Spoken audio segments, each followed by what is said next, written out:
8:54, tomamos contacto telefónico con la lideresa de Nuevo Perú, señora Verónica Mendoza, como sabemos fue candidata presidencial y que en nombre de su corriente de izquierda está proponiendo un plan para que esta cuarentena sea eficaz y resuelva no solamente problemas sanitarios, sino también económicos y sociales. Un plan de 5 puntos que tiene como punto primero la creación de un bono universal. Señora Verónica Mendoza, buenos días. Fernando, muy buenos días y muchas gracias a todo el equipo de RPP por permitirme este mensaje. Bienvenida. Gracias a usted por su tiempo. Explíquenos, por favor, en qué consiste ese bono universal que usted está proponiendo y cómo se relacionaría con otras iniciativas de contención de la crisis social que se han venido aplicando en los últimos tiempos. Sí, si me permites, Fernando, primero quisiera rápidamente saludar y solidarizarme con todas las familias del Perú que en estas semanas están haciendo enormes esfuerzos para sobrellevar la cuarentena y en especial agradecer a quienes tienen que seguir trabajando en las actividades esenciales que sostienen al país. Nuestro personal de salud que está en primera línea defendiéndonos, el personal de limpieza, el personal policial, entre otros. Mira, nosotros reconocemos, primero que nada, los esfuerzos que ha venido haciendo el gobierno para conducir al país en estas dificilísimas circunstancias. Y hemos apoyado las decisiones que se han venido tomando, porque en este contexto todos tenemos que poner el hombro. Y eso es precisamente lo que invocamos que se siga haciendo, que todos pongamos el hombro, cada quien según sus posibilidades, pero finalmente participando todos. Y que no se dé el mensaje de que la crisis la pagan solo los trabajadores, las familias o los más pobres, mientras se mantienen los privilegios de algunos sectores. Por eso es que hemos venido planteando estas propuestas que buscan en primerísimo lugar, garantizar la efectividad de la cuarentena, que la gente pueda seguir en sus casas y que la desesperación no los lleve a salir a la calle, a recursearse o a caminar hacia sus lugares de origen, como hemos visto hace unos pocos días. Cientos de familias de Huancavelica, Huánuco, caminando, buscando regresar a su tierra. Por eso estamos planteando, entre otras medidas, este bono universal para todos los que hoy no están recibiendo un sueldo, porque este primer bono focalizado de 380 soles que está llegando a 2.700.000 familias es absolutamente insuficiente. Nos lo dice la realidad, nos lo dice la última encuesta de Ipsos, 53% del sector D ya no tiene ningún ingreso, nada. Y 25% dice que sus ingresos se han reducido considerablemente. Lo propio en el sector C, es decir, millones de peruanos hoy se están quedando sin nada para subsistir. Así si no es, les damos una... Y se están quedando sin nada, señora Mendoza, muy buenos días, porque hay que decirlo, buenos días, Patricia. El paquete de medidas económicas que pueden ser discutibles, todavía van dirigidos, que pueden ser discutibles, evaluables, que pueden generar muchas críticas, pero más allá de eso van dirigidos a personas que o tienen CTS o tienen AFP o han tenido un trabajo estable. Efectivamente, el bono de 360 soles no abarca a la población más pobre, hay una población absolutamente invisibilizada y aparentemente no hay medidas pensadas para los trabajadores independientes e informales. ¿Qué cosa plantean ustedes? Porque, ojo, esa también es una población más difícil de identificar. Así es, Patricia. Por eso nosotros inicialmente habíamos planteado que que el bono se amplíe a todos los informales e independientes del país. Hasta hoy, la medida del gobierno solamente plantea llegar a 800.000 independientes, cuando hay en el Perú, sabemos, cerca de 7 millones, no 800.000, sino 7 millones. Bueno, son el 70% de la fuerza laboral del país, ¿no? Así es que consideramos a todos los independientes informales. Pero en las actuales circunstancias, Patricia, nos parece que lo más eficiente, y lo ha planteado el expresidente del BCR, Oscar Dancura, hace varias semanas, el economista Pedro Franque, es universalizar el apoyo económico. Esta lógica de focalización que llega a algunos pocos a estas alturas es insuficiente. Tenemos que universalizar el apoyo para que todas las familias podamos quedarnos en nuestras casas y no se rompa la cuarentena. Este tipo de medidas las están implementando pero en no es lo único Bolivia, que proponen. en Estados Unidos, en España. Solo una pregunta antes, Ricardo, para analizar las otras propuestas de Frente Amplio. Esa premisa también la planteó el señor Daniel Córdoba, que conversábamos con él, él es de APP, y suponemos que esto va a ir vía, me parece que la señora Rocío Silva Santisteban ya está presentando también un proyecto de ley al respecto. La pregunta es, ¿cuán sostenible es una situación como esta? ¿Cuántas veces se tendría que dar esta renta universal? Porque se corre el riesgo de poder empezar a hacerlo, después ya no poder sostenerlo y generar un conflicto social enorme. ¿Se han analizado si es económicamente viable esta propuesta y por cuánto tiempo? Es viable, aunque ciertamente se trata de una medida excepcional. Óscar Dancur, expresidente del Banco Central de Reserva, ha señalado que costaría aproximadamente un 40% del Fondo de Estabilización Fiscal. Por otro lado, si es que vemos hasta el momento el dinero que se ha destinado al sistema de salud, al bono de apoyo social, es apenas una décima parte de los 30.000 millones que se va a canalizar a través de los bancos para las empresas. Es decir, todavía estamos lejos de ese 12% que saludamos que el gobierno haya anunciado que se va a destinar para la contención y la reactivación. Entonces, está totalmente dentro de nuestras posibilidades. Es por eso que otros países también lo están implementando. Se trata de una medida excepcional, indispensable, insisto, para que todas las familias puedan quedarse en sus casas y así garanticemos la efectividad de la cuarentena. Si la gente no tiene qué comer, se va a ver obligada a salir a la calle a recursearse. Va a tener que elegir entre contagiarse del virus o comer, y en esa disyuntiva va a elegir comer, Verónica, alimentar a sus hijos. Y no solo eso, sino hay gente que ya desesperada porque se quedó sin dinero y sin alimentos, está saliendo y está exigiendo, están intentando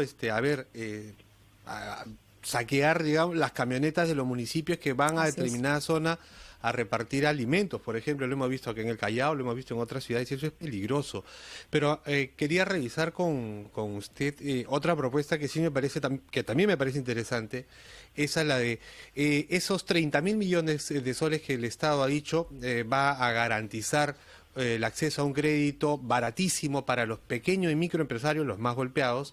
Ustedes están proponiendo que tenga interés cero, porque hemos visto que los bancos quieren, o la información que se nos ha alcanzado es que están trabajando al modo normal, intereses de 8 o 10%. Así es, a pesar de que el Estado, es decir, todos los peruanos, está haciendo un enorme esfuerzo para inyectar ese dinero para que pueda ser canalizado a través de créditos a las empresas. Lamentablemente no se ha puesto ninguna condición de parte del gobierno como sí se ha hecho en otros países, y eso es lo que queremos plantear. Ahora, señora Mendoza, leyendo, ahí sí quisiera una precisión para que me ayude también a pensar si eso le parece justo, porque leyendo lo que se está publicando para estos créditos que van a canalizar los bancos, porque no es que los bancos se los van a quedar, sino que ellos son los encargados de llevarlos a la población, se va a hacer una subasta y el que ofrezca menores intereses serán los bancos beneficiados o aquellos a los que se les dé la posibilidad de transmitir este dinero. No se está pensando en darle a cualquier interés. No sé si es la medida suficiente, pero por lo menos sí hay ciertas condiciones. Ojalá, Patricia. Entiendo que a partir del día de ayer se han empezado a dar algunas precisiones y ese es justamente el sentido de nuestra intervención. Son medidas que el gobierno creemos puede corregir, puede mejorar para que no ocurra lo que comentaba Ricardo hace algunos momentos, que son denuncias que a nosotros también nos han llegado, que los bancos que están recibiendo este espaldarazo de manera prácticamente incondicional a tasas de 0,25 empiecen a dar créditos a tasas de interés de 8, 10, 12 o más por ciento. Sería inadmisible, pero si eso no se regula claramente, es lo que va a ocurrir, Patricia. Por eso planteamos que el gobierno, y saludo que se estén dando muestras de que se va a ir en ese sentido, ponga reglas de juego claras, ponga límites y que en el caso de las microempresas, por ejemplo, el interés pueda ser cero, como se ha planteado en Chile.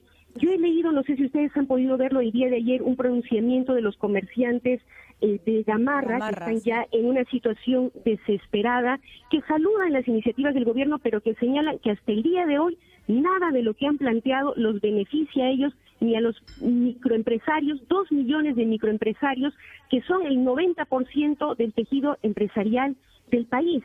Y la preocupación es porque, perdóname Patricia, sí, para terminar esta idea, en la actualidad los grandes bancos, que son los que probablemente canalicen estos fondos que está dando el Estado, le prestan una ínfima parte a las micro y pequeñas empresas. Así apenas 1.4% de los créditos que dan van a las microempresas. Entonces, si no se precisa desde el gobierno, desde el Estado, que esos 30.000 millones tienen que ser prioritariamente para las micro, pequeñas, medianas empresas, porque son las que más trabajo dan, entonces ese dinero va a terminar privilegiando a unos pocos que podrían tener los medios, Verónica, para salir adelante. Pero hay un comunicado de ASBAN que escuché, que está atento precisamente a todo lo que está pasando y nos alcanza la siguiente información, que va a haber, en efecto, como dice Patricia, una subasta de tasas para ese Reactiva Perú y que van a participar en esa subasta todas las empresas del sistema financiero y el techo va a ser de 5% anual, va a haber un techo. Claro, se puede ofrecer tasas más abajo también. Pero hay que reconocer que las microempresas tienen menos posibilidad de ofrecer, competir con un banco grande, digamos, ¿no? Por eso tal vez, y eso vamos a una pausa para que Fernando pueda también hacer sus preguntas, le estamos quitando tiempo, tal vez falta una suerte de sectorización o de manejo de las medidas de manera más discriminada, es decir, para algunos grupos determinadas condiciones y para otros. No todos los empresarios en el Perú son iguales. Vamos a una pausa, seguimos conversando con la señora Verónica Mendoza, lideresa de Nuevo Perú, que está planteando las medidas que su agrupación política considera convenientes para el manejo económico de la crisis. Ya volvemos.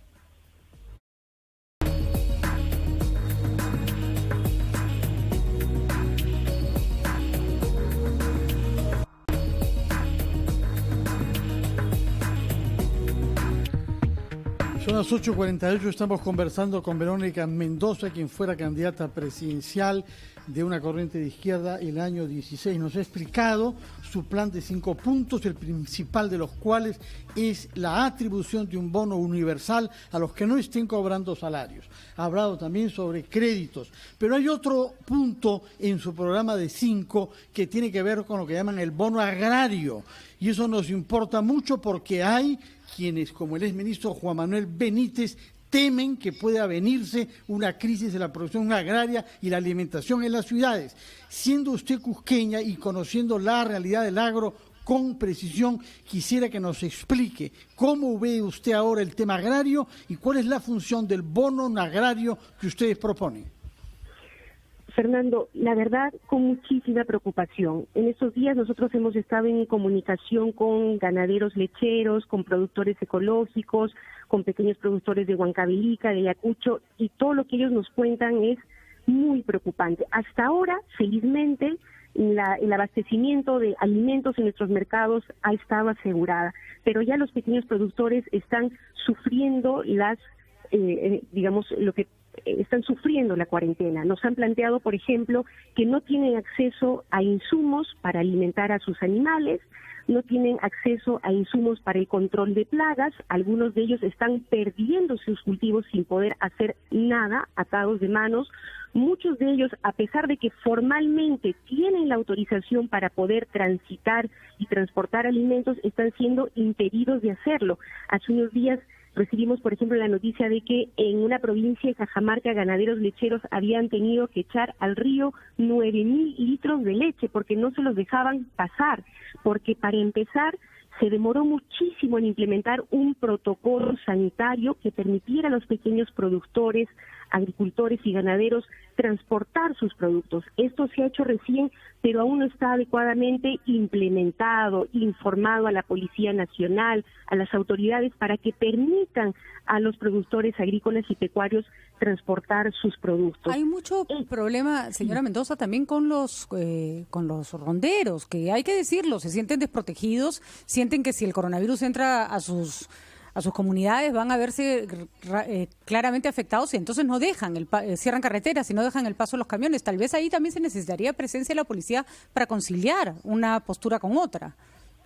Así es, por eso es importante que el protocolo que se ha aprobado recientemente se difunda a través de todas las autoridades, a todas las regiones del país, a las zonas rurales, y se acompañe a los pequeños municipios para que puedan implementar este protocolo con participación de las rondas, de la Policía Nacional, y que los pequeños productores puedan seguir abasteciendo nuestros mercados, pero también puedan abastecerse de los insumos necesarios para seguir produciendo. Lo que ellos nos han dicho, y hay que tomarlo con mucha atención, es que si hoy ellos no pueden cosechar, además de perder su cosecha, se van a descapitalizar y no van a poder sembrar en adelante. Entonces es nuestra alimentación también, además de su subsistencia, la que se está poniendo en riesgo. Ahora bien, ellos no se han quedado de brazos cruzados. Sus gremios representativos, las federaciones campesinas se han organizado y han planteado al gobierno desde hace varias semanas una serie de medidas que incluyen, por ejemplo, el otorgamiento de este bono productivo agrario, que bien plantean ellos, es diferente a un bono social. Es un bono productivo para que ellos puedan asegurar la producción, la cosecha, la distribución de los alimentos y puedan asegurar la próxima siembra. Y con ello asegurar la alimentación de todas las familias del Perú. Hay ciertos sectores cuya demanda va a decaer fuertemente, pero la de alimentos no. La gente tiene que seguir comiendo y no se puede romper solo la cadena de pago, sino no se puede romper la cadena de producción. Ahora, hay otras propuestas que nos interesaría precisar con usted. Una es el impuesto a la riqueza. ¿Cómo lo plantearían? Recordemos que el Congreso no tiene iniciativa de gasto. Eso también va para la renta universal. ¿En qué sentido, de qué manera pretenden pedir este impuesto al gobierno?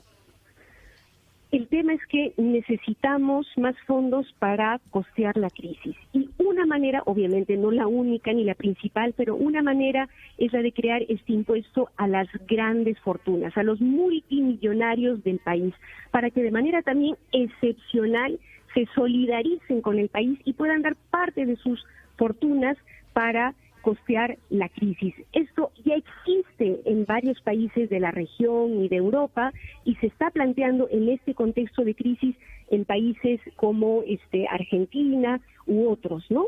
Por ejemplo, en el caso colombiano ya se da y es a partir de fortunas superiores a $1.500.000, ¿no? En el caso argentino se está planteando a partir de fortunas de 3 millones.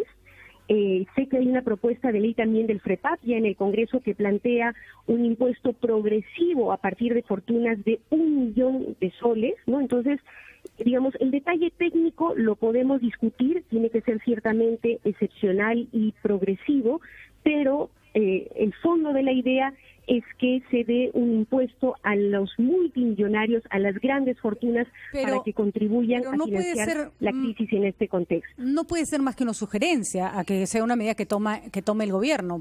Tengo entendido que por ley no se pueden crear impuestos. O sea, desde el Congreso. Bueno, el Congreso puede plantear el tema, el gobierno puede acogerlo. Lo que digamos, acá se trata de que todos pongamos el hombro, más allá de los procedimientos, ¿no? De la ruta administrativa que deban seguir cada una de estas medidas. Creo que la idea es que en este contexto, más allá de nuestras diferencias políticas, que las tenemos y las vamos a seguir teniendo, planteemos ideas, generemos consensos, buscando beneficiar a la mayor parte de la población en este contexto de crisis y ahora, sobre todo, garantizar la efectividad de la cuarentena. Y para eso necesitamos recursos para financiar el bono universal, para financiar el bono productivo para el sector agropecuario, para garantizar nuestra alimentación y que toda la gente pueda seguir en sus casas y podamos darles el martillazo real y definitivo a la curva del virus. Fernando. Una precisión nomás, Ricardo, disculpa, ¿cuán universal debe ser el bono universal, esta renta universal?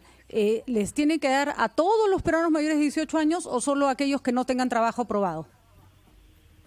Creemos que tiene que ser universal, exceptuando a quienes estén recibiendo un sueldo.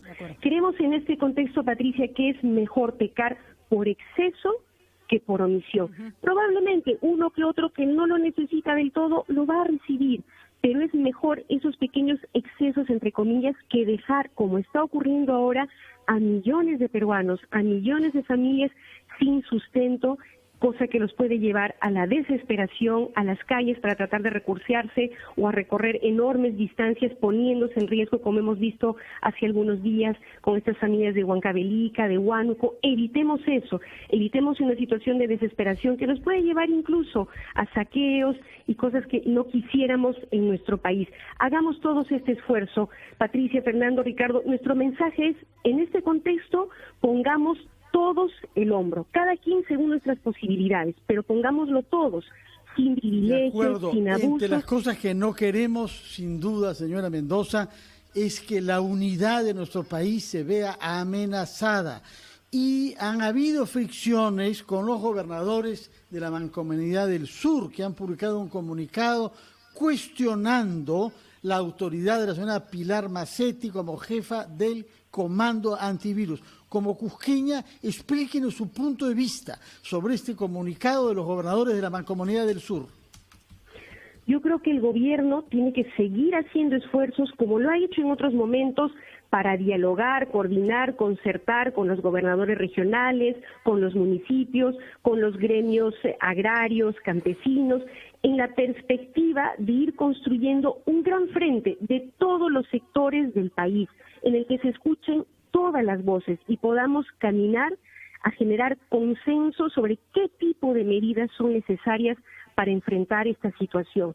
El presidente ha logrado hasta ahora una unidad nacional en torno a la lucha contra el coronavirus. Eso no se puede romper. Por eso no se pueden dar mensajes de que la crisis la pagan solo los trabajadores o solo los más pobres, ni mensajes de que se privilegia a unos en perjuicio de otros. Aquí nos mojamos todos en función de nuestras posibilidades, pero todos tenemos que poner el hombro. El presidente está en la posibilidad de convocar a todos los sectores del país.